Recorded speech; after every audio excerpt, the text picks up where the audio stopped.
C'est parti, bonsoir à toutes et à tous, bienvenue dans cette sixième vidéo live Mini at Home. Ce soir, nous allons parler de mini électrique. Et pour commencer sur ce sujet mini électrique, eh bien, je voudrais d'abord préciser deux éléments qui me paraissent très importants. Le premier de ces éléments, c'est que nous n'avons pas la voiture avec nous en ce moment.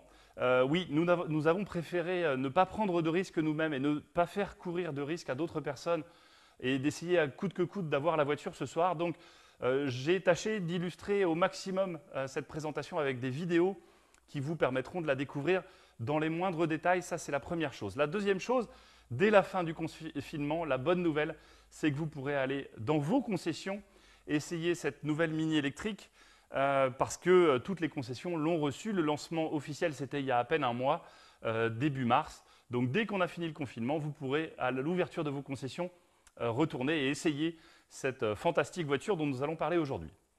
Le troisième point que je voulais préciser avant de démarrer est le suivant. Si je vous parle électrique aujourd'hui, ce n'est pas pour vous convaincre absolument de tous passer à l'électrique. Certains parmi vous n'ont pas l'usage, n'ont pas la volonté forcément de passer à l'électrique. Chez Mini, ça reste une énorme liberté, une liberté de choix. Donc on continue à faire des voitures thermiques, essence ou diesel. On continue à faire des voitures hybrides rechargeables et on fait aussi des voitures toutes électriques. Donc ça reste un choix et ça c'est quelque chose qui est très important à percevoir dans tout ce qu'on va voir aujourd'hui. Avant de commencer, je voudrais vous poser une question et je vous inviterai d'ailleurs à y répondre au travers du chat. Pendant qu'on va passer la vidéo qui va suivre, je voudrais savoir, vous-même, dans votre usage quotidien de votre automobile et de votre Mini plus particulièrement, je voudrais savoir combien de kilomètres vous faites par jour, aller-retour, par exemple pour aller travailler ou pour vaquer à vos occupations. Au quotidien, évidemment, en temps normal, lorsqu'on peut rouler. C'est parti, c'est à vous et en même temps, la vidéo d'introduction de cette session.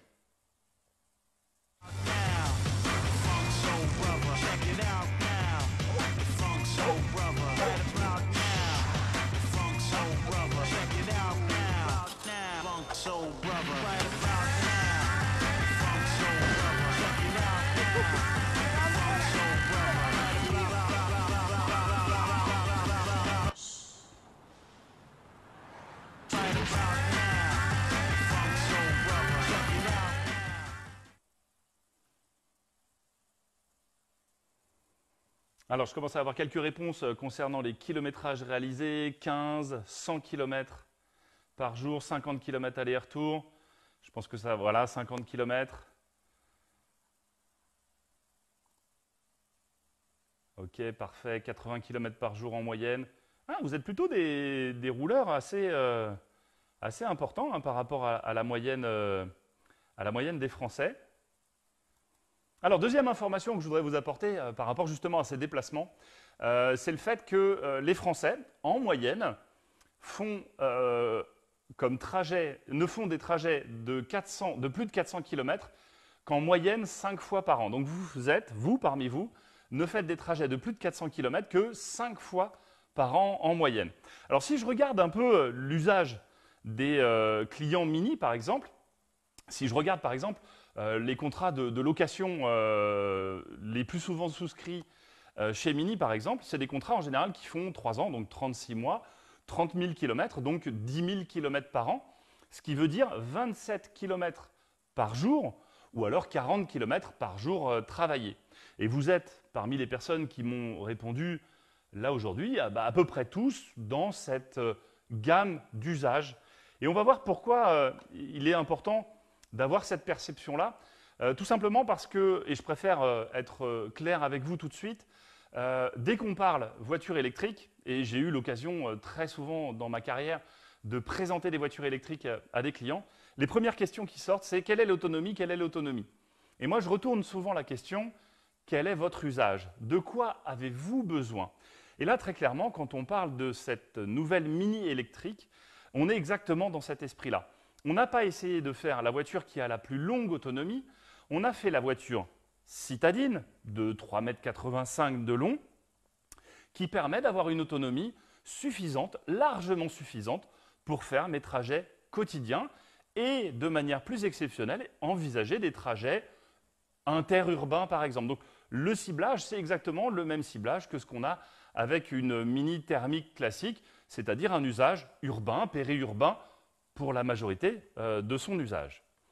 Alors, avant de commencer, on va regarder un petit peu ce qui s'est passé dans l'histoire de Mini et de l'électrification. Et j'ai trouvé cette image assez sympathique. En 2018, Mini, aux États-Unis, à l'occasion du salon de New York, a électrifié une Mini classique. Alors, il faut savoir que depuis peu, c'est aussi légal en France, hein, le rétrofit. Vous en avez peut-être entendu parler dans la presse automobile ces derniers temps, mais ça me paraissait être un clin d'œil assez sympathique. Donc ça, c'était en 2018, et c'était aussi un clin d'œil à un concept qui avait été présenté à peine un an plus tôt, en 2017, au Salon de Francfort, et qui laissait entrevoir les lignes de ce qui allait être la Mini électrique Cooper SE, celle que je vais vous présenter dès ce soir, bien entendu. Alors, Mini et l'électrification, ça n'a pas commencé en 2017 avec ce concept, ça a commencé bien avant ça. Ça a commencé en 2008 avec une auto bien particulière qui était une Mini thermique qui avait été convertie à l'électrique à l'époque. Alors, ça n'est ni un concept, ni une voiture de série, c'est un petit peu entre les deux. Pourquoi? Cette Mini, telle que vous la voyez là, a été produite à 500 exemplaires et c'était un véritable laboratoire roulant. Mini a confié ces 500 voitures à des clients en Angleterre, en Allemagne, en France, aux États-Unis et enregistrait le fonctionnement, l'utilisation faite par les clients qui louaient ces voitures-là dans leur quotidien. Et ça nous a permis d'apprendre énormément de choses sur la fréquence de charge, sur les accélérations, les décélérations, le besoin, l'autonomie, la distance, tous ces paramètres-là qui ont été nécessaires à la construction dans le BMW Group, notamment de la BMW i3 en 2013. Donc on a commencé dès 2008 à se poser la question et à se projeter dans l'usage. Alors vous allez voir aussi que cette voiture elle était un peu particulière parce qu'elle utilisait des technologies de l'époque, même si ce n'est pas si vieux que ça, ne serait-ce qu'au niveau de la batterie. À l'époque, les batteries lithium-ion pour l'automobile n'existaient pas encore et donc on avait fait appel à des batteries soufre-sodium pour les plus pointus d'entre vous et ces batteries étaient assez conséquentes en termes de volume. Elles avaient la même capacité que les batteries qu'on a aujourd'hui, mais par contre elles prenaient toute la banquette arrière et donc c'était une Mini qui était strictement 2 places à l'époque. Donc vraiment, c'est pour ça que je vous dis à cheval entre le concept et la voiture de série.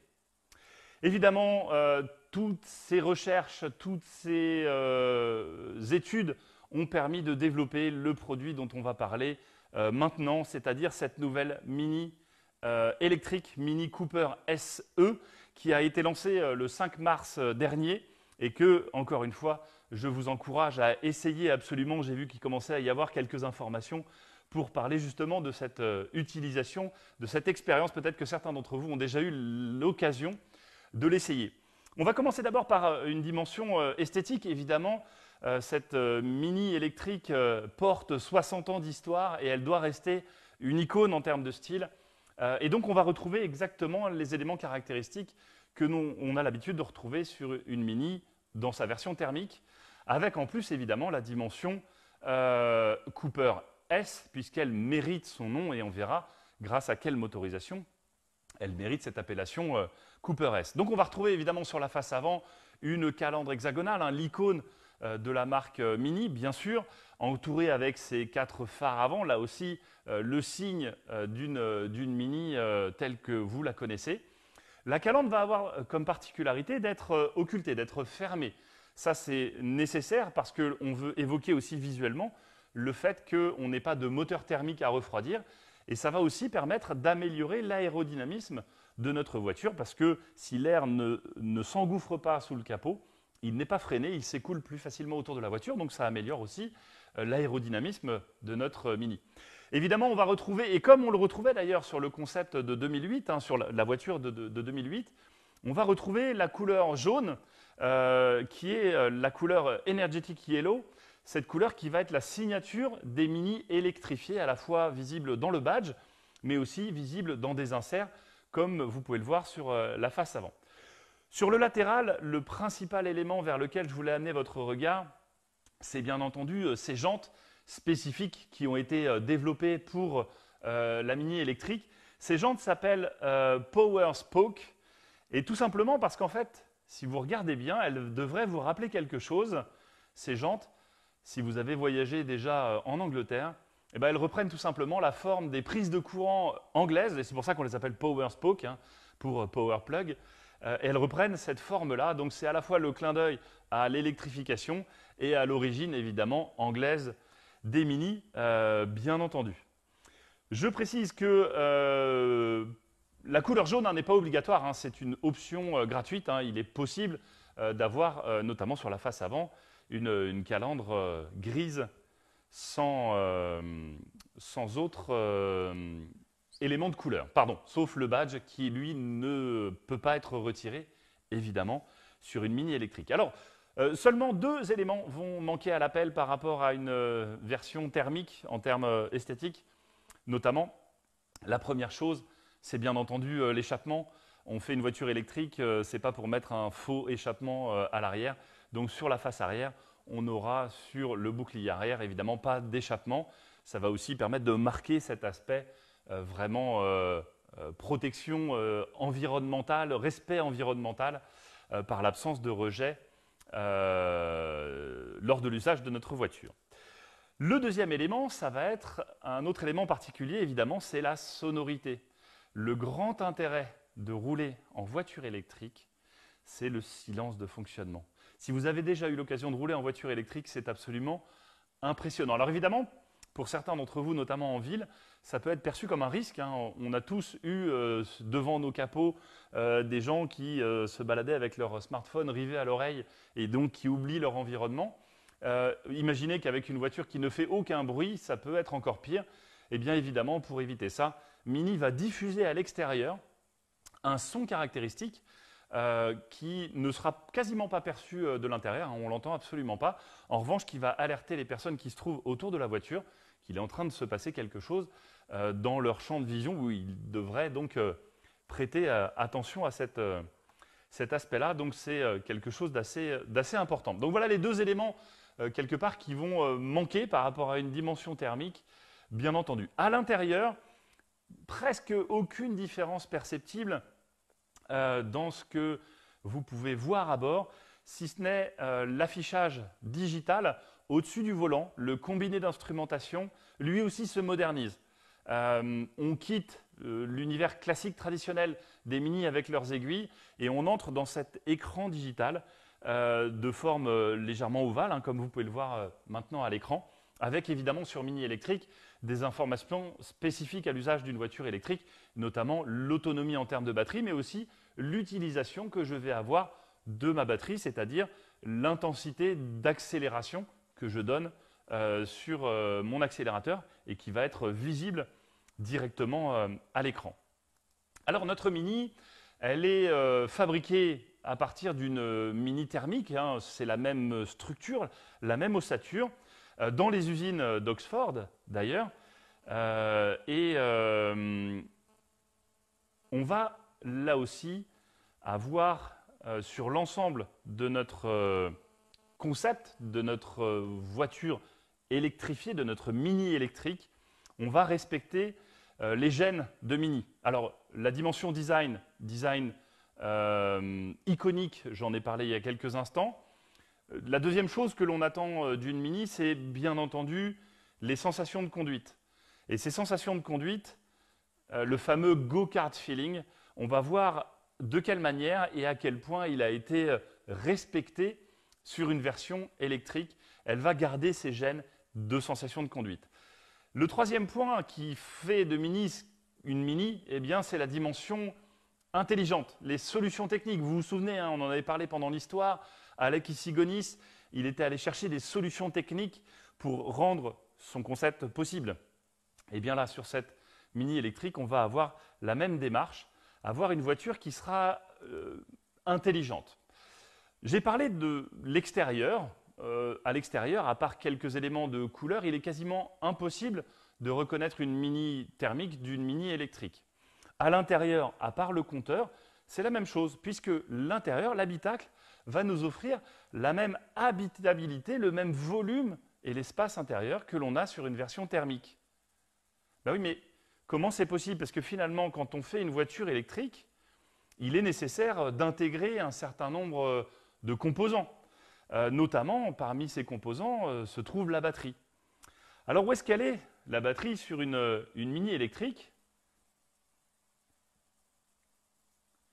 Excusez-moi, je regarde en même temps les questions qui me sont posées. Je reviens dessus sur certains des éléments. Donc, on va assembler les différents composants, le puzzle des différents éléments qui composent une mini. Le premier élément, évidemment, la batterie. Lorsque je transforme une voiture thermique en voiture électrique, eh bien, je vais retirer le moteur thermique. Je vais retirer la boîte de vitesse. Je retire aussi l'échappement et je retire, bien entendu, le réservoir de carburant. Eh bien, c'est cet espace vide que je vais utiliser pour rentrer la batterie. La batterie se trouve donc être en forme de T. La barre du T est sous les sièges arrière à la place du réservoir d'essence. Et le T lui-même est dans le tunnel central, puisque je n'ai plus d'échappement à faire passer. J'ai donc installé ma batterie à cet endroit-là, sous la voiture. Donc, l'élément qui pèse un certain poids, une batterie de 30 kW, ça pèse autour de 250 kg à peu près, elle va se retrouver bien entre les roues et le plus bas possible dans ma voiture. Donc, sur cette mini électrique, le centre de gravité par rapport à une version thermique est encore plus bas, 3 cm plus bas. Et ça, c'est vraiment un gage de sensation de conduite, de performance en courbe absolument remarquable. Donc le go-kart feeling, et j'ai eu l'occasion d'essayer cette Mini Cooper SE, est absolument préservé. Je peux vous en faire la promesse. Alors, on parlait batterie et notamment en termes d'autonomie. J'ai répondu tout de suite à la question de l'autonomie. On a parlé d'autonomie de 230 km réalisée. Pourquoi pas plus? Pourquoi est-ce que Mini ne nous propose pas une batterie qui offrirait une autonomie de 400 km par exemple? La réponse, pour l'illustrer, je vais utiliser un parallèle avec des récipients et de l'eau. Ce récipient, c'est la taille de ma batterie de Mini. Une taille raisonnable, équilibrée en termes de poids, de volume, d'occupation de l'espace. Si je voulais avoir une autonomie 2 fois plus grande, il faudrait que j'ai une réserve 2 fois plus grande, comme ce bocal ici. Si mon bocal est 2 fois plus grand, il est aussi 2 fois plus grand en espace, pas seulement en capacité, en espace pris dans ma voiture. Donc forcément, à un moment, je perdrai de l'espace et de l'habitabilité intérieure. Il est aussi 2 fois plus lourd, puisque le poids va avoir un impact important sur les sensations de conduite.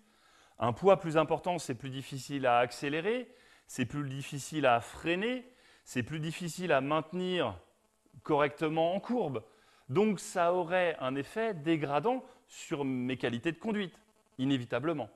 Et puis en plus, si je construis une batterie 2 fois plus grosse, j'utilise aussi 2 fois plus de matière, 2 fois plus de lithium, 2 fois plus de plastique, 2 fois plus de câbles électriques pour créer cette batterie plus grosse. Et quel intérêt si je construis une batterie aussi grosse, mais que je ne consomme que 15 ou 20 km par jour?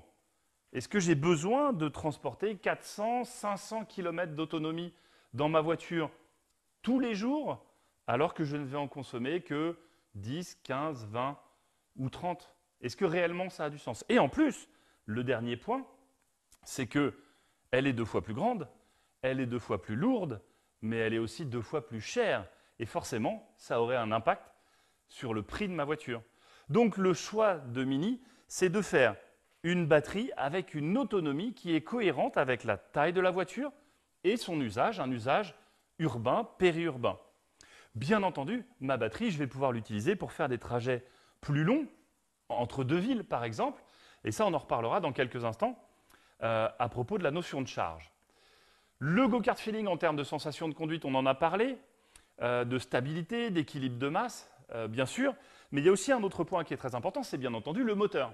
Alors le moteur sur cette Mini électrique, tout simplement, il se retrouve sous le capot, positionné comme serait positionné un moteur thermique. Et d'ailleurs, là aussi, c'est un élément intéressant, c'est que ce moteur, il provient du BMW Group. Il a été développé par BMW, fabriqué par BMW d'ailleurs, pour équiper les i3, et même la plus puissante et la plus performante des i3, la i3S. Et du coup, il en reprend aussi la puissance, puisque ce moteur développe 184 chevaux et 270 Nm de couple. Alors, pour ceux parmi vous qui ne connaissent rien au Nm, il faut juste vous dire que c'est l'effort que le moteur est capable de fournir. Et l'avantage, c'est que sur un moteur électrique, ce couple maximum, cet effort maximum, eh bien, le moteur est capable de le donner dès les premiers tours de roue. Il n'a pas besoin de monter dans les tours hein, en régime, comme un moteur thermique. Dès les premiers tours de roue, vous aurez l'accélération maximale. Du coup, on a sur cette Mini électrique un 0 à 100 qui se fait en 7 secondes 3. Ouais, mais est-ce que c'est bien, pas bien? Oui, c'est très rapide, bien sûr, mais là où le plaisir de conduire en électrique va être vraiment perceptible, c'est dans son usage typique, urbain, périurbain, c'est les changements de voie. C'est les insertions voie rapide, par exemple. Vous arrivez sur une voie rapide, vous êtes à 80 km/h sur votre bande d'accélération, vous devez rentrer à 110 km/h sur la voie rapide, eh bien vous verrez que la réactivité de votre voiture est vraiment immédiate. C'est très impressionnant et hyper agréable à utiliser au quotidien. Tiens, un dernier point de l'intelligence qui a été mis en œuvre dans notre Mini électrique, c'est j'ai vu d'ailleurs la question être posée et une réponse apportée d'ailleurs.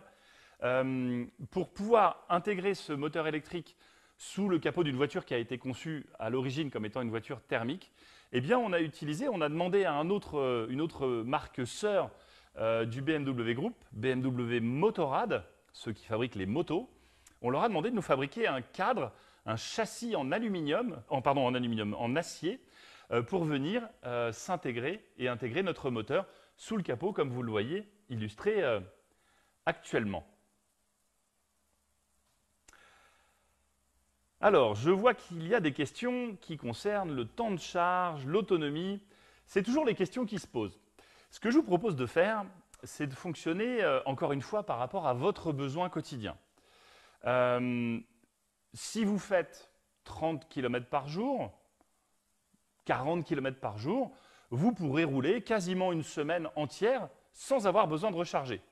Alors spontanément, hein, vous vous rendrez compte que tous les soirs, vous allez brancher, par réflexe quasiment, votre voiture pour être certain d'avoir de l'autonomie le lendemain.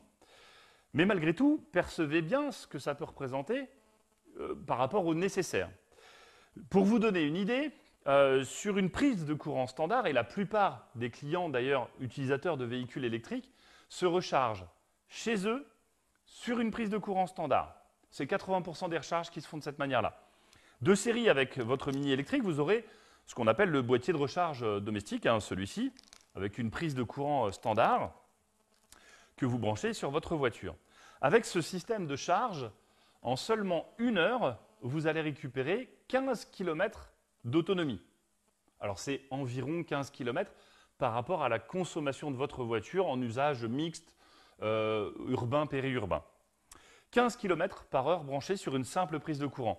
Donc si votre trajet quotidien c'est 30 km, en 2 heures branchées sur une prise de courant normale, vous allez récupérer de quoi faire votre trajet le lendemain, et ainsi de suite, tout au long de la semaine. Mais ce qui va se passer bien souvent chez vous, c'est que vous rentrez, vous branchez votre voiture, elle va rester 8-10 heures peut-être d'affilée branchée dans votre garage par exemple, et à ce moment-là, en 8-10 heures, vous aurez la possibilité de la recharger dans sa totalité, si jamais elle était totalement vide. Je regarde les questions, effectivement quelques remarques intéressantes, hein, pas besoin de rouler en permanence avec une batterie pleine en charge. Et je vois qu'il y a des réponses sur du 50 kW, ça c'est pour la recharge sur autoroute. Alors effectivement, j'ai parlé de la recharge domestique, 80% des gens vont se recharger chez eux. Si vous avez besoin de recharger un petit peu plus vite votre batterie, ou si vous allez vous brancher sur des bornes de recharge que vous allez pouvoir trouver en ville par exemple, dans des parkings ou en voirie, eh bien c'est entre 25 et 80 km par heure branchée que vous allez pouvoir récupérer sur ce type de borne. Donc ça va dépendre de la façon dont la borne est fabriquée, comment elle est alimentée, par quel type de réseau. Mais vous, utilisateurs, vous utiliserez toujours le même câble. Et encore une fois, ça, on en parle vraiment en détail dès vendredi. Et j'en parlais tout à l'heure, si vous voulez faire des trajets autoroutiers, entre deux villes par exemple, vous pourriez avoir besoin ou envie de vous arrêter au milieu pour recharger votre batterie et pouvoir finir tranquillement votre parcours. Imaginons par exemple que vous ayez, allez, on va dire 250 km à faire. Vous êtes juste au-dessus de l'autonomie annoncée de la voiture. Il serait peu prudent d'essayer d'aller d'une traite jusqu'à votre destination, puisqu'à l'arrivée, il deviendrait très urgent de trouver une borne de recharge. Ma suggestion dans ce type de parcours, c'est de faire un arrêt intermédiaire.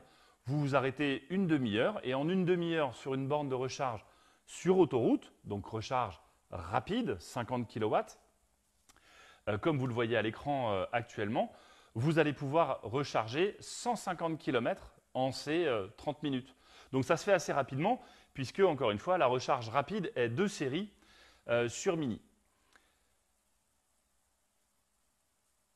J'en profite pour jeter un coup d'œil sur les questions qui sont posées.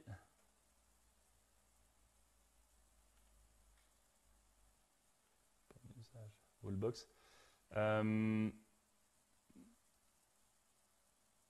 Alors Philippe, vous posez une question sur les types de charge T2, T3. Ça, c'est la forme de la prise du côté de la borne. Il faut savoir qu'effectivement, la France avait proposé à une époque sa norme. T3, c'était une forme de prise un peu ovale. L'Europe avait proposé un format de prise T2, un peu plus ronde. C'est le standard T2 maintenant qui est le standard officiel aussi en France. Donc toutes les bornes qui sont installées nouvellement et même depuis 5 ans sont des bornes qui proposent un connecteur de type 2, T2, type 2. Les T3, on va les trouver que dans certaines installations très anciennes, en voirie notamment. Donc à vous de regarder un peu ce qui se passe autour de chez vous en termes d'installation. Tout ça, on en reparle dès vendredi pour voir comment vous allez pouvoir vous équiper avec quel type de câble. Et de toute façon, pour ce genre de questions d'usage, vos conseillers commerciaux et vos Mini Genius seront vraiment ravis de répondre à toutes vos questions dans ce domaine. Je regarde rapidement les questions qui auraient pu arriver entre-temps. Je vois qu'il y a pas mal d'échanges hein, sur les questions qui sont posées. Alors, Nathalie, la batterie n'est pas tout à fait à l'arrière, hein, je l'ai expliqué. Elle est sous le siège arrière et dans le tunnel central. Elle est en forme de T. Vous pourrez regarder de nouveau la vidéo pour voir ce qu'il en est. On va s'intéresser maintenant à la question de Fan et qui va reprendre d'ailleurs certaines des questions que vous avez posées concernant la batterie elle-même. C'était une des premières questions d'ailleurs avant même qu'on démarre ce live, question qui était arrivée. Quelle est la durée de garantie de la batterie? Sur Mini électrique, la batterie est garantie pendant 8 ans ou 160 000 km. Sur les versions Countryman hybride rechargeable, c'est 6 ans, 100 000 km. Mais qu'est-ce qui se passe du coup au bout de 8 ans? Est-ce que ma batterie va mourir du jour au lendemain? Bien sûr que non, vous vous en doutez. La garantie que l'on offre, elle est sur la notion de capacité de ma batterie. On estime qu'au bout de 8 ans, elle aura encore au minimum 70% de sa charge. Et si elle n'avait pas ce niveau-là, pendant la durée de la garantie, on viendrait remplacer tout ou partie de cette batterie de façon à vous garantir ce niveau de charge. Deuxième élément, j'ai souvent la question, quelle est la durée de vie des batteries? Eh bien, on estime qu'au bout de 10 ans, par exemple, la batterie n'aura peut-être que 60% de sa capacité d'origine. Mais 60% de sa capacité d'origine, ça fait quand même un peu plus de 130 km hein, d'autonomie. 130 km, si vous faites encore une fois 15, 20, 30, 40, 50 km par jour, c'est encore largement suffisant. Et je parle de ce qui se passera uniquement dans 10 ans. Et si jamais les clients dans 10 ans voulaient changer leur batterie, eh bien, Mini et le BMW Group ont prévu un système d'échange où en fait on récupérerait ces anciennes batteries pour les utiliser pendant de nouveau 10 ans dans nos usines, notamment parce qu'on a des usines qui sont alimentées par de l'énergie éolienne ou solaire. Et donc ça servirait de stockage tampon pendant une utilisation d'encore 10 ans. Donc on a aujourd'hui 20 ans de visibilité sur nos batteries. La batterie, il faut bien comprendre que ce n'est pas un seul bloc unique. Elle est composée de 96 petites cellules, rangées les unes à côté des autres, comme vous le voyez actuellement illustré, reliées entre elles en série. Et chacune de ces petites cellules peut être changée indépendamment. L'intérêt, c'est que si jamais votre capacité de batterie baisse soudainement, ça peut être tout simplement à cause d'un petit élément, donc d'une de ces petites cellules à l'intérieur. Donc ça évite d'avoir à changer la totalité de la batterie. Les techniciens dans les concessions sont formés pour intervenir sur les batteries, ils sont capables de changer juste la petite cellule qui viendrait éventuellement à poser problème. Autre élément concernant notre mini électrique, et ça va concerner l'astuce du jour d'ailleurs, hein, vous savez, on est habitué maintenant à nos différentes séquences dans cette émission, dans cette série de vidéos. L'astuce du jour va être par rapport à l'usage d'une mini électrique. Si vous rentrez dans une mini électrique, vous allez voir sur le tableau de bord, juste à gauche du bouton de démarrage, alors je précise que ce bouton de démarrage, lui aussi, comme sur le Countryman hybride rechargeable, est de couleur jaune, bien sûr, parce que nous sommes sur une voiture électrifiée, donc c'est une signature visuelle aussi à bord. Et vous allez voir que juste à gauche de ce bouton, vous avez un petit bouton avec deux flèches qui vont devant une voiture. Ce bouton-là, il sert à l'utilisation de ce qu'on appelle le freinage régénératif. Alors, j'explique très simplement de quoi il s'agit. Sur une voiture électrique, ce qui est assez extraordinaire, c'est qu'au moment où vous levez le pied de l'accélérateur, votre voiture va ralentir parce qu'elle est en train de fabriquer de l'électricité. Et si vous décélérez totalement, ce ralentissement est tellement intense, tellement fort, qu'elle va freiner. Et donc, les feux arrière vont s'allumer. Alors, ça va freiner sans utiliser les plaquettes de frein, hein, sans dissiper votre vitesse en chaleur, mais elle va fabriquer de l'électricité juste en levant le pied. Et comme c'est l'équivalent d'un freinage, eh ben, si je me débrouille bien, je peux conduire au quotidien en utilisant qu'une seule pédale, la pédale d'accélérateur. J'accélère et pour ralentir, eh bien, je lève le pied du frein et je peux, avec suffisamment d'anticipation, ne jamais avoir besoin de mettre le pied sur le frein, sauf évidemment en cas d'urgence ou lorsque je veux arrêter ma voiture, par exemple lorsque je suis arrêté au feu, si je le souhaite. Alors ça, cette solution, elle est appréciée par beaucoup de clients, mais dans certains usages de votre voiture, si vous voulez la conduire un peu plus comme une Cooper S thermique, avec une dimension un peu plus dynamique, eh bien ce lever de pied risque d'un petit peu trop vous ralentir et gommer un peu le plaisir de conduire que vous pourriez avoir à ce moment-là. Et donc par un simple appui sur notre fameux bouton de freinage régénératif, vous allez passer dans un mode de frein moteur beaucoup plus semblable à une thermique. Donc un appui sur ce bouton, au lever de pied de l'accélérateur, votre voiture va tout simplement décélérer comme le ferait une voiture thermique. Ça vous permettra de garder un dynamisme de conduite beaucoup plus proche de ce qu'on peut avoir sur une thermique. Encore une fois, c'est une question de choix et ça vous permet de choisir le mode qui vous correspond le mieux, qui correspond le mieux à votre façon de conduire. Est-ce qu'il y a une sécurité en cas d'accident? Bien sûr, hein, toutes les batteries sont équipées d'un système de coupure. Donc en cas de déclenchement des airbags, hein, par exemple, il y a une coupure immédiate qui se fait de la batterie est totalement isolée.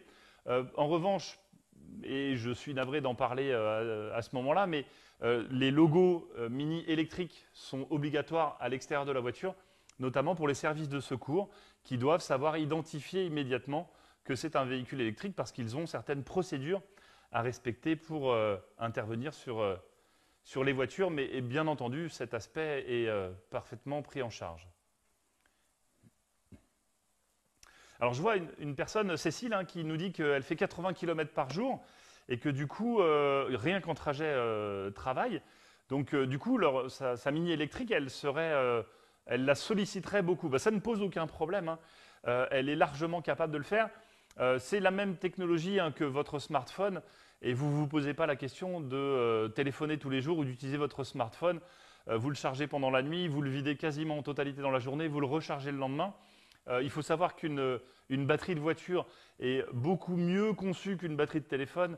Elle est intelligente dans la vitesse à laquelle elle va gérer sa charge et sa décharge de façon à se préserver au maximum. Donc vous pouvez bien la charger et la décharger tous les jours, quasiment en totalité. Elle est faite pour ça et elle en sera ravie de vous emmener pour faire vos 80 km par jour sans aucune difficulté et avec plaisir. Quelle est la protection, ah oui Stéphane, quelle est la protection de la batterie par rapport au froid? Alors c'est une bonne question aussi. La batterie, elle est équipée d'un système de chauffage et de climatisation de façon à être maintenue toujours à la bonne température. Ni trop chaud en été, ni trop froid en hiver. Elle va être maintenue à la bonne température de façon à préserver son bon fonctionnement. Alors évidemment, tant qu'elle est branchée sur le réseau électrique, elle va utiliser l'énergie du réseau électrique soit pour se réchauffer, soit pour se refroidir. En revanche, lorsqu'elle est en autonomie, en train de se déplacer, forcément, elle va utiliser sa propre énergie, sa réserve d'énergie, pour gérer la température de sa batterie. Et c'est pour ça, et c'est vrai pour tous les constructeurs de toutes les voitures électriques du monde, c'est pour ça qu'en hiver, les autonomies des voitures électriques sont inférieures à l'annonce qui est faite par les constructeurs. Ça peut aller jusqu'à 30%, hein, lorsque les températures sont vraiment extrêmement basses. Est-ce qu'il y a un mode sport? Cécile, bien sûr qu'il y a un mode sport. Il n'y a pas de raison, finalement. Si je veux rouler de manière dynamique avec ma Mini et que je n'ai que 20-30 km à faire, j'ai 230 km d'autonomie. Donc si j'en ai que 20 ou 30 à faire, je peux les faire de manière extrêmement dynamique avec un maximum d'accélération. Donc oui, bien sûr, on va se garder un mode sport quand même. Ce serait dommage. Bon, je vois que c'est un sujet qui vous intéresse particulièrement. N'hésitez pas, hein, s'il y a encore des questions. Je reviens un peu dans l'historique, voir si j'en trouve sur lesquels on peut développer. Ah oui, il y avait une question, j'ai l'impression, sur le coût de la recharge. Alors, le coût de la recharge en domestique, le calcul est simple à faire, hein. J'ai une batterie qui, lorsqu'elle est totalement vide, enfin, qui a une capacité utilisable, on va dire, qui tourne autour des 28 kWh. Le prix du kWh en France, en tarif régulé, hein, c'est 0,154 centimes d'euros du kilowattheure. Donc, vous faites 28 fois donc 0,154 et vous obtenez le prix de la recharge au total. Mais sinon, vous pouvez le faire au quotidien. Finalement, votre recharge de 15 km par heure branchée vous coûte par 2,3 kW hein, par heure branchée, donc 2,3 fois 0,154, donc ça nous fait aller 35 centimes pour faire mes 15 km par jour. Par exemple, ça peut être des moyens de calcul.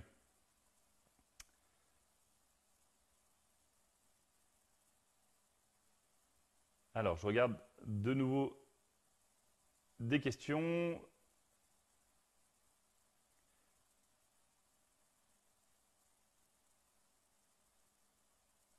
Pas de nouvelles questions pour l'instant. Bah, écoutez, n'hésitez pas à continuer à poser des questions, hein, même en dehors du live. On a toujours des équipes qui continuent à répondre et je me ferai un plaisir d'y répondre.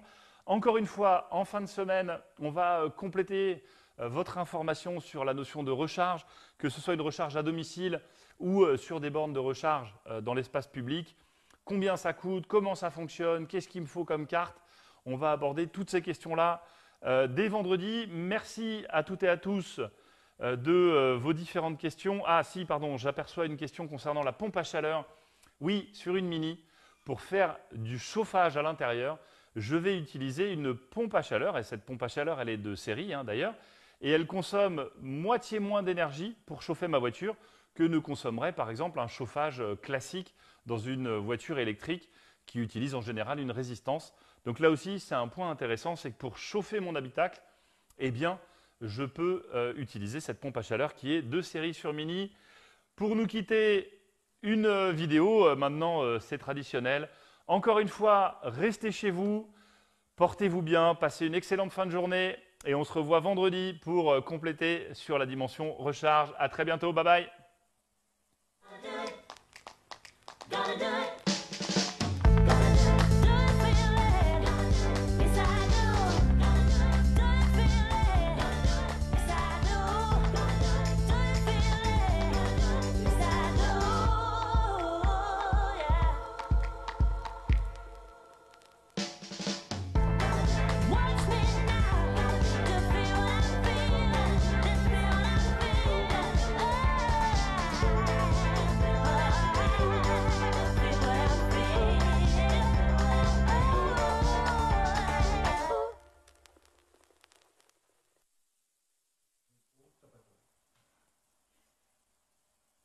Merci, merci. Bonsoir à toutes et à tous. Plein de commentaires sympathiques. Parfait. Bah écoutez, allez, restez chez vous. Bonne soirée. Bye bye.